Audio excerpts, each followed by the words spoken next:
So my belief is this, that there's two basic sources of wounds in this country that kind of keep us from being the men and the women that we're created and capable of becoming.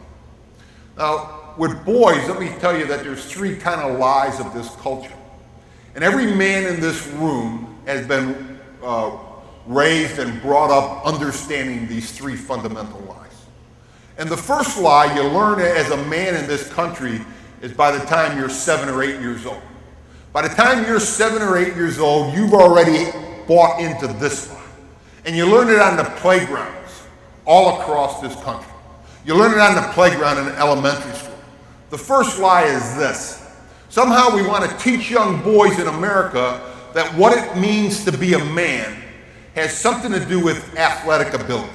Somehow we connect it to size and strength, the ability to compete against other boys and men and win.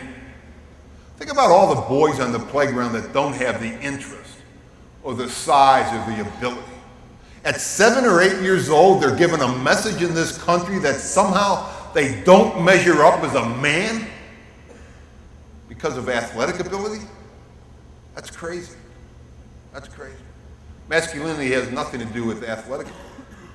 Second lie is this. This is when you get a little older in junior high and high school.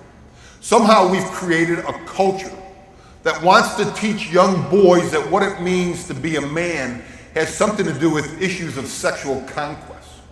Somehow we seem to be defining masculinity in this culture as the capacity to be able to bring young girls and women alongside of yourselves and then use them.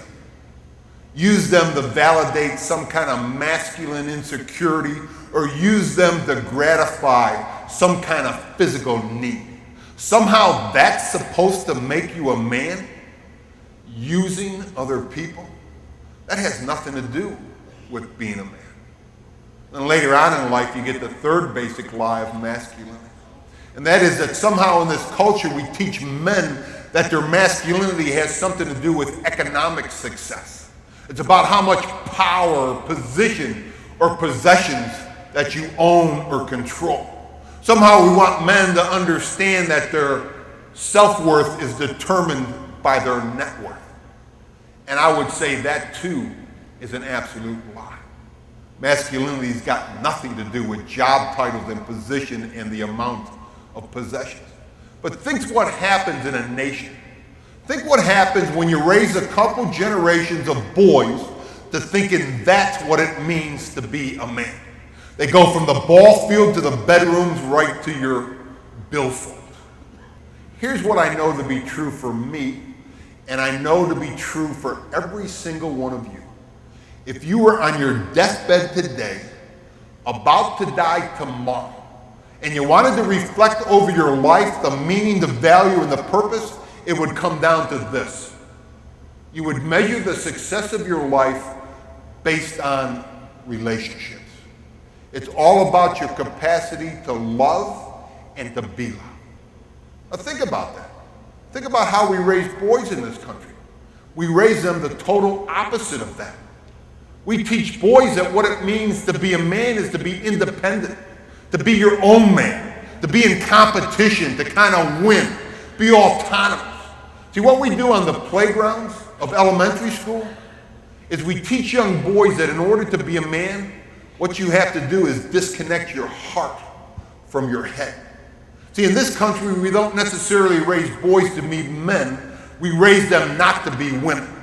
And somehow we take all of these concepts and emotions like kindness and compassion and empathy, the ability to love and be loved, and as young boys, they get equated somehow with the feminine. So you got all these boys on the playground policing each other to see who's soft, to see who's crying, see who the sissy or the mama's boys is. And we teach young boys to move away from their heart, the very thing they need to be able to connect and form relationships. To live a life of value and importance is to be able to look back over your life and to know that you made a difference. That somehow because you lived and loved, somehow the world is a little better